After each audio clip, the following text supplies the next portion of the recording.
Good evening, welcome. Thank you so much for coming.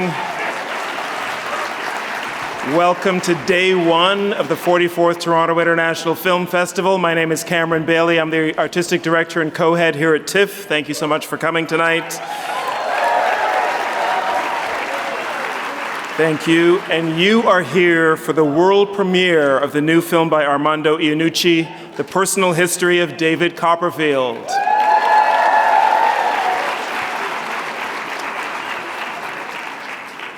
To begin, we would like to acknowledge where we are tonight. This event is taking place on the treaty territory of the Mississaugas of the Credit First Nation and the traditional territory of the Haudenosaunee, Anishinaabe, and the Huron-Wendat. We're grateful to have the opportunity to work in this community. Very pleased to be presenting this film to you tonight at the Visa Screening Room here at the Princess of Wales Theatre, and we have to thank Visa Canada for everything they do to make that possible. A reminder that this film, probably your first reminder, that this film is eligible for the Grolsch People's Choice Award. That is the award that you vote on, so please vote for your favorite films at tiff.net/vote. We also want to thank Fox Searchlight Pictures, Film Nation Entertainment for providing us with this film. Fox Searchlight is celebrating their 25th anniversary this year, and we've been proud to present many of their films at this festival. Movies you may have heard of like Juno and Slumdog Millionaire, and on this very stage, 12 Years a Slave. So we congratulate them on 25 years. I'm so pleased to have a new film by Armando Iannucci at the festival. He's produced, directed, and written so many shows for television, including The Thick of It and Veep. He's directed the feature films In the Loop and The Death of Stalin, which made its premiere in our platform section at the festival 2 years ago. The Personal History of David Copperfield is his latest film, and by the way, if you're here for a film about the magician, this is not that movie.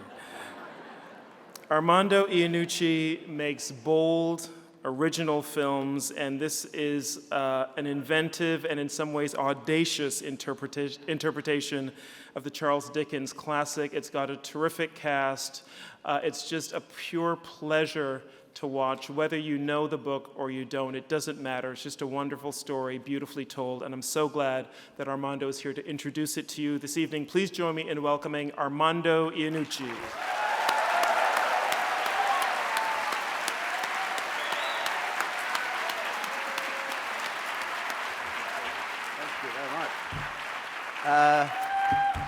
Yes, thank you.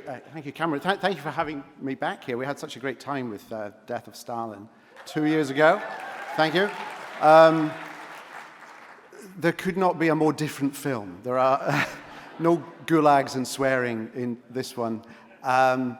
Instead, it's all about community and compassion, really. I came across this linear narrative tablet device called a book recently. And it was the novel David Copperfield, and I was just amazed by how modern it was in terms of its themes about friendship and love and social anxiety and riches and poverty. And it instantly opened itself up to me as a film. So I hope I've managed to capture the spirit of Dickens. But as Cameron said, you don't need to know anything about the book. For the people in it, it's set in 1840, but for them, that's the present day, and that's how we've shot it. So it's an exciting world from hopefully reaching out to have sort of contemporary connections with today. But it's in a world long, long before Brexit was invented, and there's a smile on everyone's face.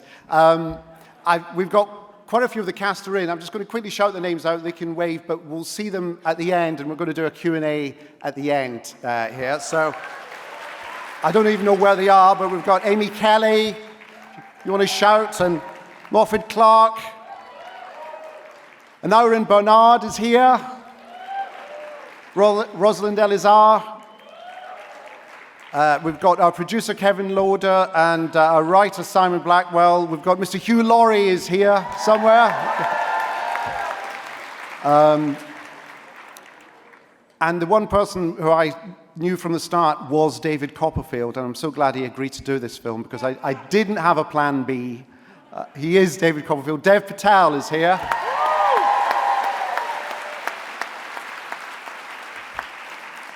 I'd like to thank Fox Searchlight for having such faith in the film right from before this festival, before anyone else could get their hands on it. Film Nation, who've been so trusting and supportive of me, and Film 4, I'd like to thank them tremendously for getting us to where we are now. I'm going to shut up and let you watch and enjoy this film. Okay, thank you very much. Thank you. Bye-bye.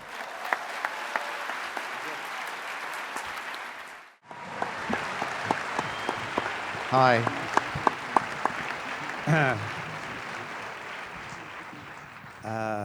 Well, thank you for that wonderful reception. That's the first time I've seen it with a big audience, and it was great. See, I'm going to bring on who we got. Well, we've got Mr. Hugh Laurie is with us.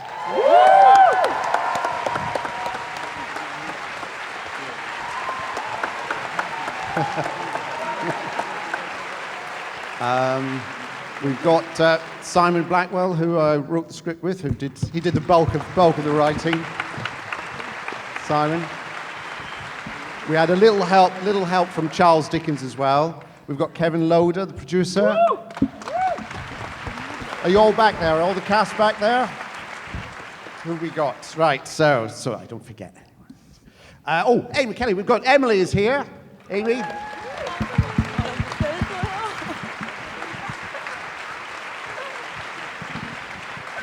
Morphet Clark is here, who played Dora.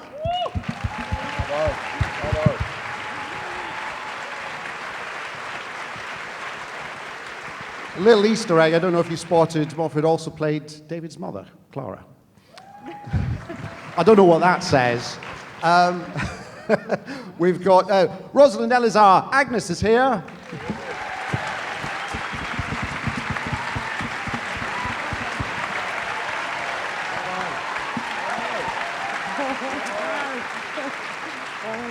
Purr, stay forth. And Aaron Bernard is here.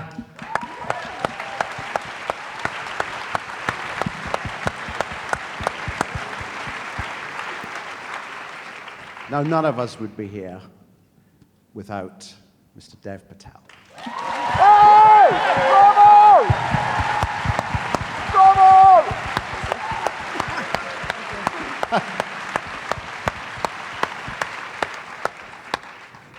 Now, before we throw it to the audience, maybe we could begin with where this project originated, the idea of adapting David Copperfield, and also the challenge of such an undertaking. Wow. Well, like I said at the beginning, I read the book again about 8 or 9 years ago, and instantly it struck me as cinematic. I mean, Dickens writes in a very cinematic way. He's a very experimental writer. Oh, and all the crazy stuff in the film that you think we made up, actually, if you go to the book, it's there. Like when David falls in love with Dora, and he sees the word Dora everywhere, and he looks in the clouds, and it forms the shape of the word Dora. And he actually, in the book, he then imagines all the clerks in the office with Jip's head. You know, I mean, it's things like that. And instantly struck me, and I thought, and actually, it was when I read the scene where Betsy, it's described as she runs out the room, David stays inside, and he sees her outside hitting people on a donkey. And I thought, I've not seen that in any adaptation before. I want to make that because of that scene. So that's how it started, and then, as I hope you've seen, the themes in it are so fresh and contemporary and so unfortunately relevant today as well, that it just struck me as something that was, I think, a good thing to do, really. Simon, do you want to add anything? Well, we just wanted, we wanted to bring the comedy front and center. I think previous adaptations, it's a very long book, and so people tend to take the comedy out because it often doesn't carry any story. But I mean, it's one of the funniest things I've ever read, and so you take the comedy out at your peril, really, and so we just wanted to focus on the comedy because we both thought it was one of the, it's one of our favourite books and one of the funny, and it's still properly funny. You don't have to think, oh, I can work out how people would have found that funny in 1850. It is funny, and so we wanted It's to... 900 pages long, but see it as a kind of like a binge reading. You know, if you're going to sit and watch something for 13 hours on Netflix, then you can at least Read a book? read 900 pages. My next question is for Dev. Building off of that, the challenge of playing such a famous literary character, but also bringing something unique to it. Sorry, I'm very nervous, so my mouth is very dry. It was a supreme honor, really. I mean, I sat down with Armando, and I was one of those dopey people that didn't know who David Copperfield was. I was the guy that thought he was a magician. And I went to this meeting very excited to saw some people in half or whatever, and then Armando, he sat down and kind of laid out this incredible story, and I hadn't read the script, and I was so enamored by him and the way he just extracted comedy from every small moment. I called my team up and I was like, I want to work with this man, and it's been a wonderful opportunity. And I think to build on that, like, you know, for him to give us all these opportunities, it'll avoid another dopey guy like me not knowing who David Copperfield is, and hopefully a new generation will be able to look at this film and find a face that they can relate to in all of us on this stage.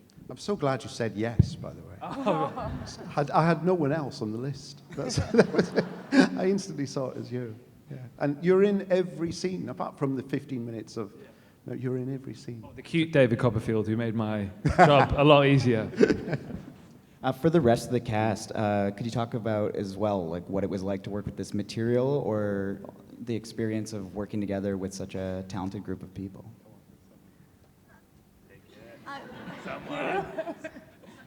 Don't all fight to answer at once. Go on, somebody. I feel like we were given so much freedom to play with the script and the scenes, and I think for us actors it makes it so much more enjoyable, and it gives you a sense of ownership, like, over the characters, because Dickens, we're not the first people to tell the story. We may not be the last because it's Dickens, so I think now that I've seen the movie as well, I really think that plays out on screen.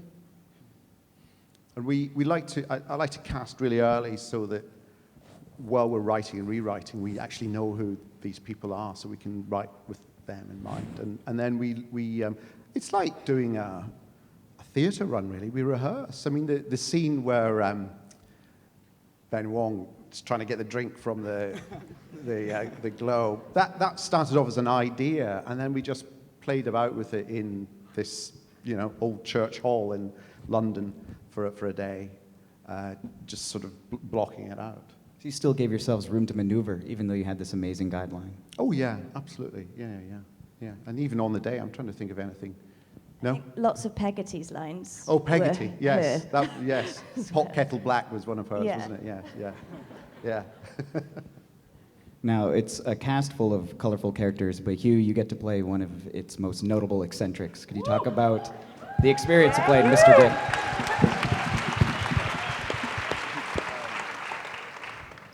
Sorry, I was so excited I missed the end of that question. Could you I talk just had about a rush of blood to the I head. imagine it was a great pleasure to play this character. Pleasure, yes, pleasure.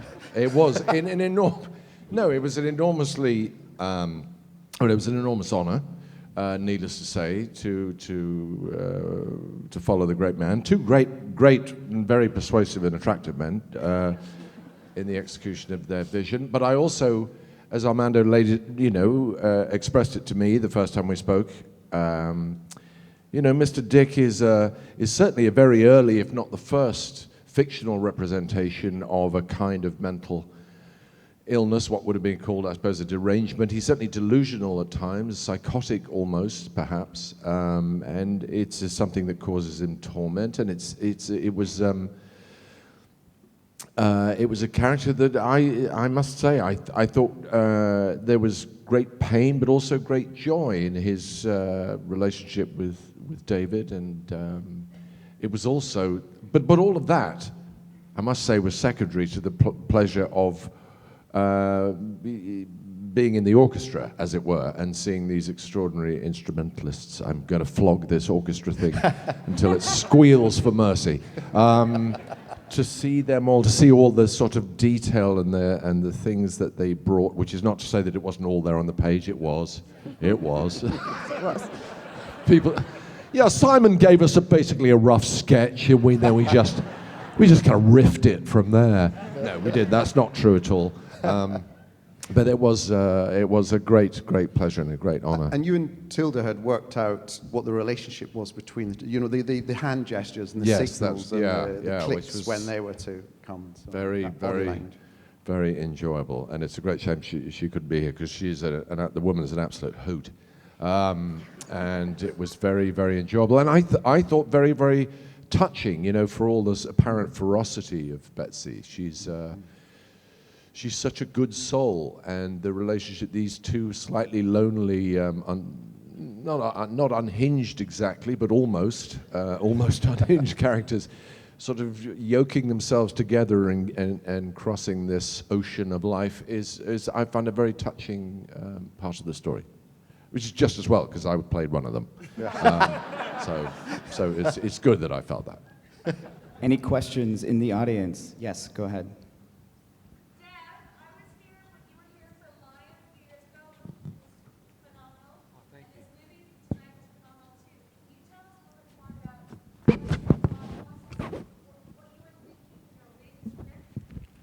So I'll repeat the question just to make sure everyone can hear. It was about what your thought process was like as you were reading the script. I was like, so many bloody lines. No, it really, I just was blown away with the detail of the writing. And then we spent these 2 weeks rehearsing together, and we had the Avengers of every British actor possible coming into this tiny hall. And, I'm a nervous little bean. I think all of us are in an extent, but all of these guys were just so, it really was great. Everyone just was stuck in together, and Armando has this amazing kind of way of extracting comedy from every line. And, Hugh was saying it all the time.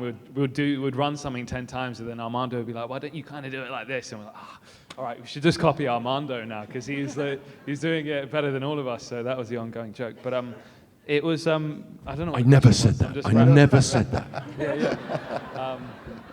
But yeah, it was great. I'll tell you who was most. There's one moment I completely forgot.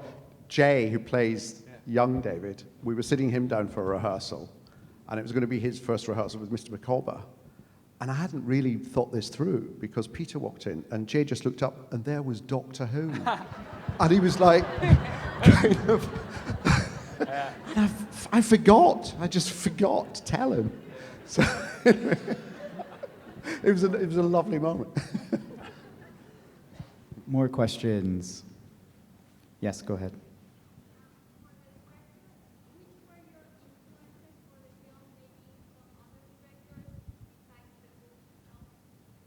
So the question is about influences outside of the book itself, maybe from film.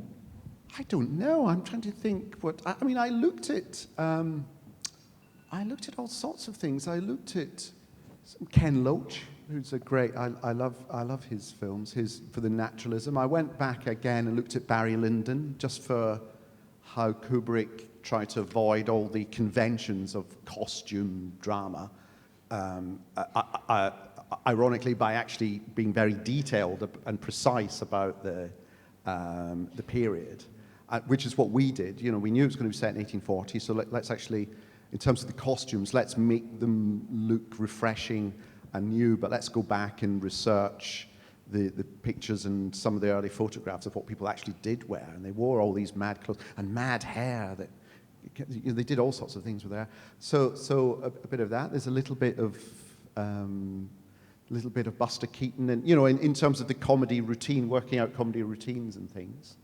And actually, I said it before, but the book is so visual, is so cinematically written that was my primary inspiration, really. Yes, go ahead.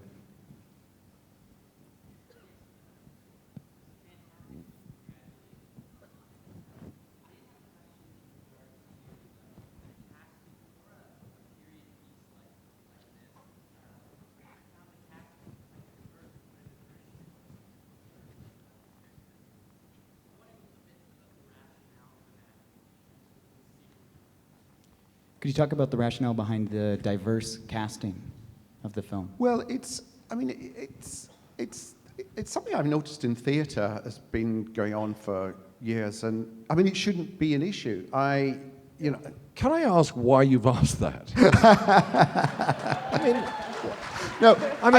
Sorry. If you want to look at the thought process, like I said at the beginning, I want this film to feel like it's happening now. For the people in the film, although it's 1840, for them, that's today. So it should feel like today.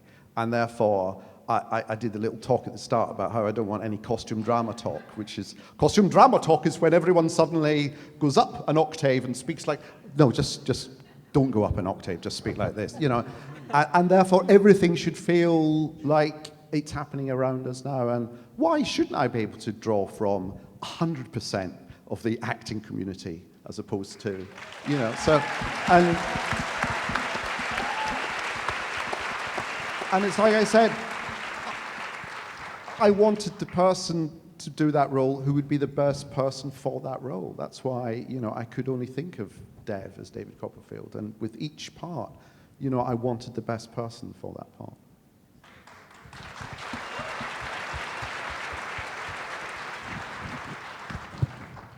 In the very corner, yeah, go ahead. Yeah.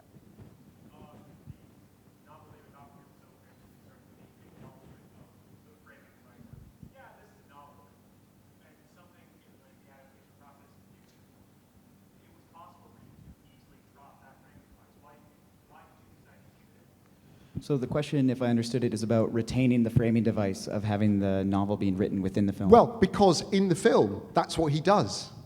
He becomes famous by being a novelist, and his first novel is a novel that is a novelization of what's just happened to him.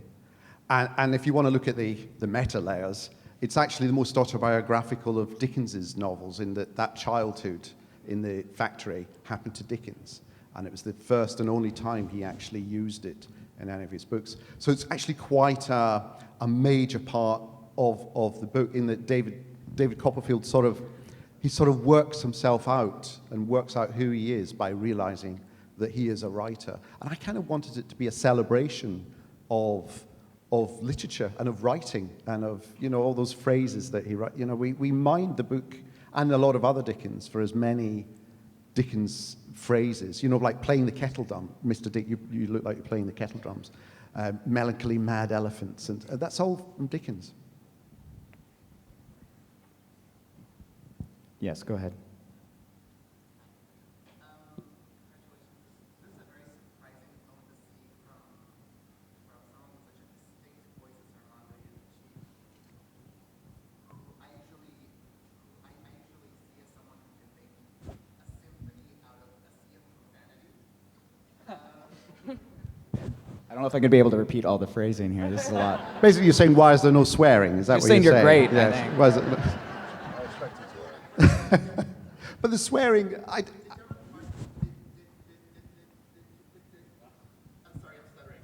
Did you ever think about putting profanity in it, or did you ever? I had to stop these guys from swearing like Dockers all the day. This is the censored version. No, I mean, I've never really thought of myself as someone who specializes in swearing. It just so happens that I suppose I'm known for Veep and think of it because they convey worlds in which people do an awful lot of swearing. And it's becoming increasingly obvious why. Because we are fucked.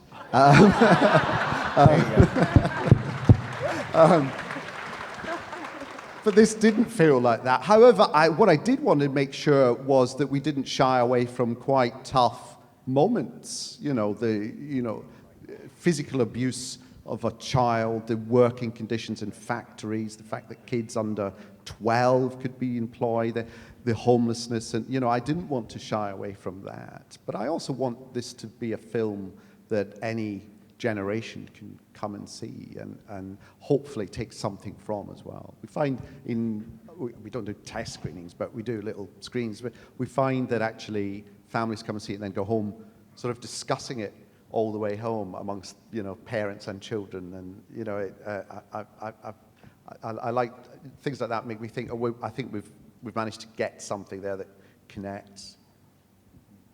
We have time for one or two more questions. Yes, No pressure. go ahead.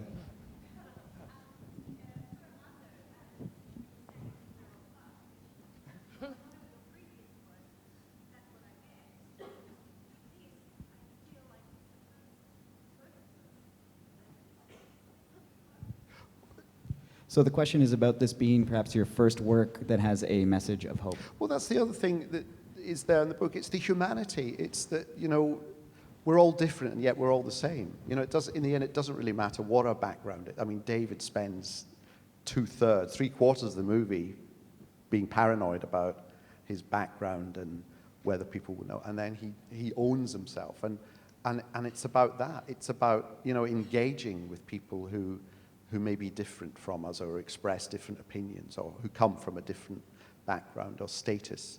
It's making that connection. It's, like I said at the beginning, it's about community, really. Because if we don't encourage that, then, we're going to be double fucked. And I'd like to unfuck us, if that's possible. That would be an amazing line to end on, but we do have time for one more question. So one last question. And I think, the Democrat candidates, if they're looking for a slogan, is... There's your headline. I will unfuck you. So anyone in the balcony, I want to try and get to it. Yes. Go to the theater. Someone. How was it up there? I don't see any hands Hey! up there. Oh, well, there we go. Okay, I did see a hand up front again. Yeah, go ahead.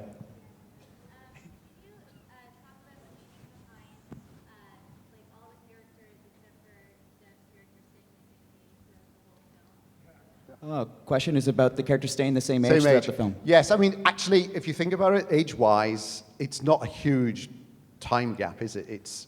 We go from David when he's like 11 to him being 18, 19, so it's not that much. I think some people's hair changes.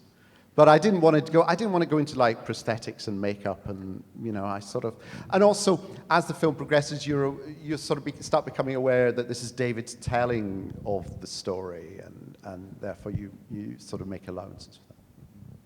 Well, on behalf of TIFF, thank you so much for bringing your film here to Toronto. Thank you. Thank you for staying for the Q&A. Thank you Don't so forget much. to vote for the Grolsch People's Choice Award, tiff.net/vote. Thank you. Kevin, you've got to check on me. Did she?